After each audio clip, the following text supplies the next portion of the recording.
Welcome to the Startup Leaders Show, where we learn lessons from startup founders and executives. I am your host, Lisa Dreher, and I am really excited to introduce our guest for today, Madison Feehan. She is the CEO of Space Copy and the CFO of Moon Trades. Welcome to the show, Madison. Thank you so much, Lisa. Happy to be here. Absolutely. Maybe we can start by having you give a little bit of background on yourself and then Space Copy and Moon Trades. Yeah, absolutely. Sure. So to kick things off, my personal background, well, I spent the last 4 years working out of NASA's Planetary Science Division, where we do exciting evaluations of key technologies in planetary science, astrophysics, heliophysics, all those kind of Earth and space-based sciences. And we sit in there and talk about hardware technology development and how to make things better for space. Besides that, my background for education is in commerce. I'm currently pursuing a degree with double masters in entrepreneurship and international business, as well as just having recently completed a program with Harvard Business School in 2022. So I have a pretty diverse background of both science and business, which is something I love to integrate into entrepreneurship. So yeah, to carry forward to the other half of your question, Space Copy is an additive manufacturing company based in the United States and Canada, founded in 2022 to create supplies and infrastructure from lunar soil for crewed astronaut missions. So thinking bricks for habitats or roadways or precision tools to repair rovers on the moon, that's the kind of stuff we can create. And over at Moon Trades, what we're doing over there is creating a STEM education platform that leverages AI and virtual reality to talk about Earth and space-based sciences, and especially focus on lunar mining and tunneling, because that's kind of our long-term goal, is to create hardware and robotics specifically geared towards lunar mining. So we kind of look at education as a stepping stone of our way forward. Oh my gosh. Wow. There's just so much to unpack there. What an amazing background and what exciting initiatives that your companies are working on. Gosh, I don't even know where to start with that. It's just amazing what you're working on. So I'm really excited to jump into the questions and maybe dig a little deeper, so to speak, in these topics. So maybe you can talk a little bit about what have been some of the biggest startup success factors that you found so far with these businesses, and maybe some of your past experience too. Oh gosh, that's a really good question.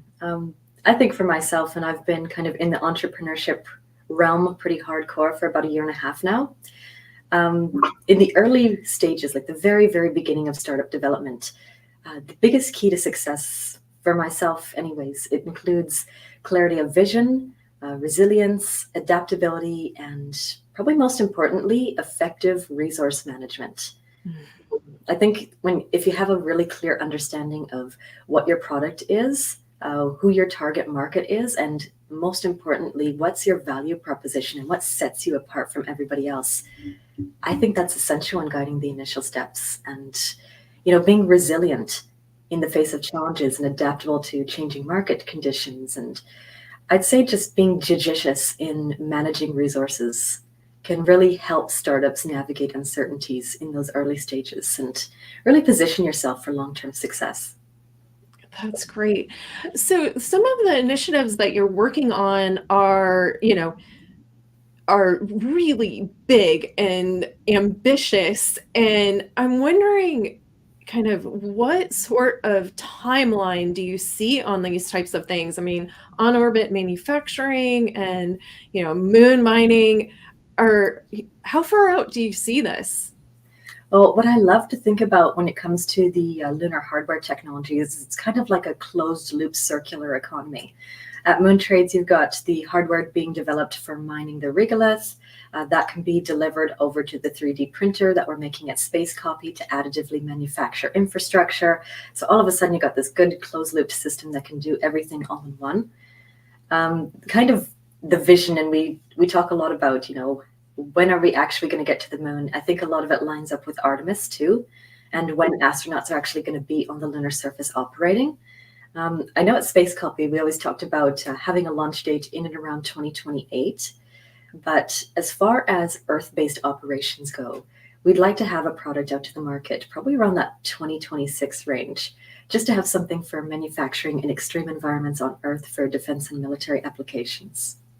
Ooh, that's really interesting. So you're looking at things that could happen much sooner here on Earth, and potentially that could actually work as almost a test bed potentially for the moon environment. That's exactly it. See, if you're working on an extreme environment on Earth, it often acts like that lunar analog environment where you're able to test extreme temperatures, perhaps even access to radiation. And then also, if you're operating in a desert, for example, you can test kind of like what happens in a dusty area, or if little grains of sand are hitting the printer, how does that affect the parts that you're generating? And then you can take that data, optimize it for space flight. Wow, amazing. Okay, that's really exciting.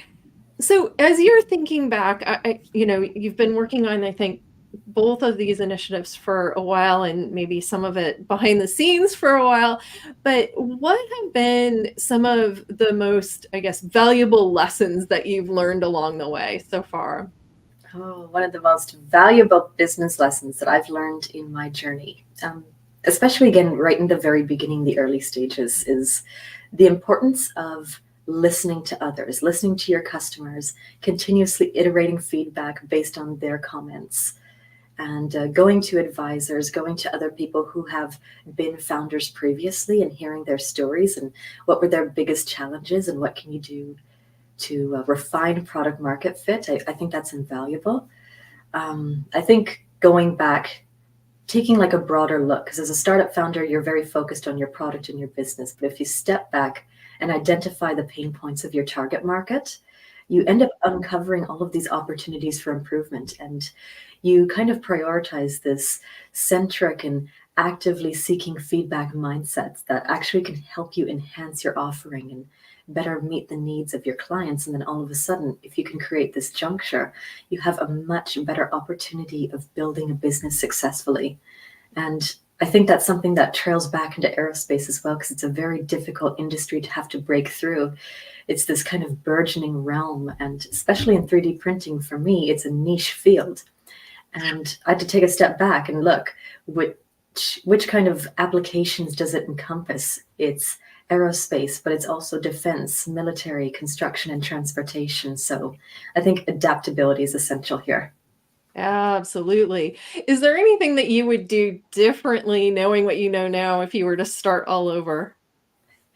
Well, if I were to start all over again, um, I'd probably want to place maybe just a greater emphasis on how we managed time right in the very beginning with mentors, advisors, and industry experts. I think we gained a lot of value from conversations with them. We were involved in accelerators and incubators and competitions, but also at the same time, as much as that significantly accelerates the startup journey, you can also fall into some common pitfalls that I think a lot of startup founders experience, which is trying to balance time with trying to figure out product development and trying to manage every little facet, whether that be marketing or public relations or trying to get the brand out there. I think you need to have a deep connection of balance. And that's something that, I'm looking to optimize in my own everyday practices. But I definitely advise that to anybody who's getting into entrepreneurship to have that framework from the get-go. Yeah, indeed. A lot of times when we're starting things out, we end up running into these roadblocks. It's just inevitable. What have you found are some of the best ways to work through, around, over these roadblocks? Uh, wow. Well, thinking about the roadblocks, yeah, there's plenty, and they can really sneak up on you.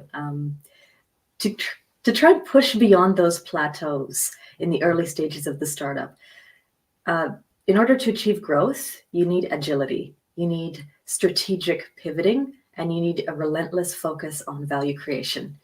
When faced with my own roadblocks, my personal advice to startups is I've learned and continue to pivot in my everyday growth is you should actively seek to identify kind of challenges and then explore all the alternative solutions and do not limit yourself and adapt your strategy accordingly.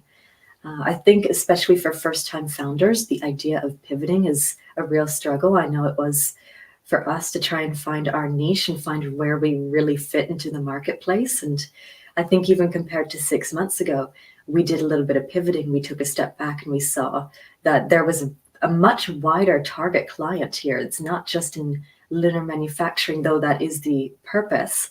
It's also introducing components from extreme environment manufacturing, and it's also about expanding the different types of additive manufacturing that we're capable of doing to meet those different kind of terrains, climates, materials, all that kind of stuff. So definitely pivoting and being open-minded and strategic at the same time would be helpful.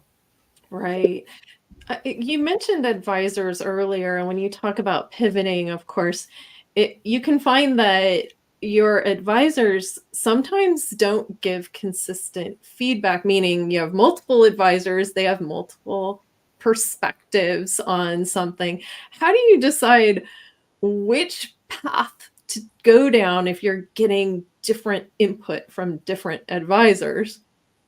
That's a really interesting question and quite enriching as well. So I kind of think back to a couple of times I've had conversations with our board of advisors. Of course, we're having a really, really diverse background of people who are both in aerospace and entrepreneurship, so they can see it from both sides of the coin. For us specifically, we've definitely had some conflicting interests, some people saying one thing, some people saying another. What I like to do is hear everybody's opinion, then take a step back, reflect on the situation. I oftentimes make notes about the pros and cons from each conversation with different advisors or subject matter experts or clients or whoever we're dealing with. And then I take a look at the bigger picture. What's the kind of most pressing project that we're working on right now? Where do we want to be in a month from now, 6 months from now, or 5 years from now? And how does the advice that this individual told me play into that larger picture and grander vision? And if I can find something that rings true and provides good advice, then that's something that I'll probably aim to explore first and then work backwards from there. Got it. If you were to, someone's out there, they're thinking about starting something, might be in space, might be in another entrepreneurial type of business. What advice would you give them if they're just kind of trying to just initially start to develop their idea and get things off the ground? So lovely of you to ask, because I love to do volunteering as well for people who are just getting into entrepreneurship, no matter what your sector is. And something that I often say to people that I mentor or people that I just speak with, if I could give you one piece of business advice, it would be to prioritize building strong relationships with stakeholders from day one.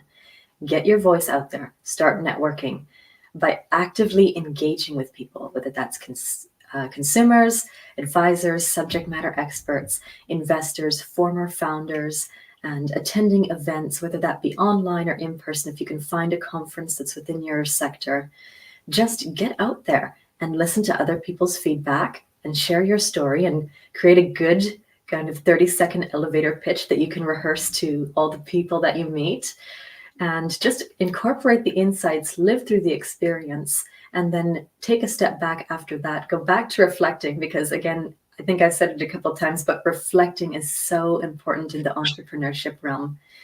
Then you can establish a very good solid foundation for long-term success. And then if you continue that pathway and you continue to nurture those relationships with people that you're interacting with, those people can become integral pieces of your business before you even recognize it, whether they are partners, advisors, clients, whoever they are to you, or even just another helpful friend in the startup world, because we're all out to help each other. You can't be selfish in entrepreneurship. I think that's a really good place to start. So in summary, definitely just keep on networking, keep putting yourself out there, and just enjoy the journey that you're on and keep building the business through the consortiums and organizations designed for this. Oh my gosh, what great insight and great advice. So I want to end with one last question, and that is, put on your prognosticator hat, and if you could make one prediction about the future, what would that prediction be?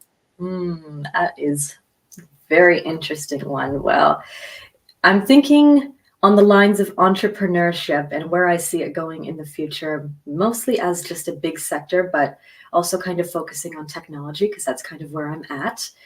Um, if I'm thinking about what the future is going to look like, I'd say increasing the importance of innovation and adaptability in the business landscape is going to become a bit more prominent.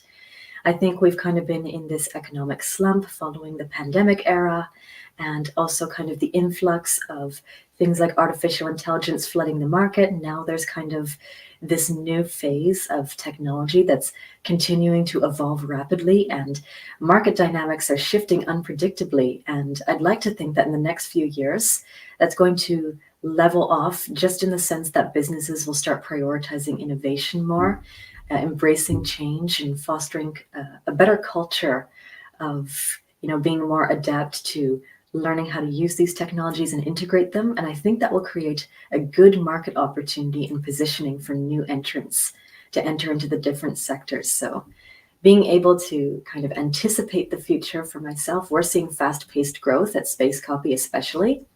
We're out there traveling the globe, presenting our work as keynote speakers and panelists. And for myself, just continuous growth and selling the narrative of company value is what's going to kind of pull our economy for startups out of that founders recession and keep the sector thriving. And at Space Copy, we predict that the future is just going to get even better. Okay, I'm inspired. So, if someone wanted to learn more about Space Copy and or moon trades, what should they do? Oh, absolutely. Happy to tell people where to go find more. So our official website for Space Copy is spacecopy.com, and you can follow at Space Copy on LinkedIn. Additionally, for Moontrades, website is moontrades.org. We're already offering pre-signs if you want to get a hold of some of our early stage courses and be a part of our first prestigious cohort. You can definitely visit that site, moontrades.org, or follow us at Moontrades on LinkedIn. And we post regularly. We're happy to do outreach. We're always doing events. You can probably find us globally, pretty much anywhere. So for either business, definitely. If you want to learn more about what's going on in the space industry and what's so exciting about entrepreneurship, then that's the place to be. Excellent. Well, thank you so much for making time to be here today, Madison. Amongst all of your other responsibilities, we've really enjoyed your insights and advice. Oh, well, thank you so much, Lisa. Absolute pleasure.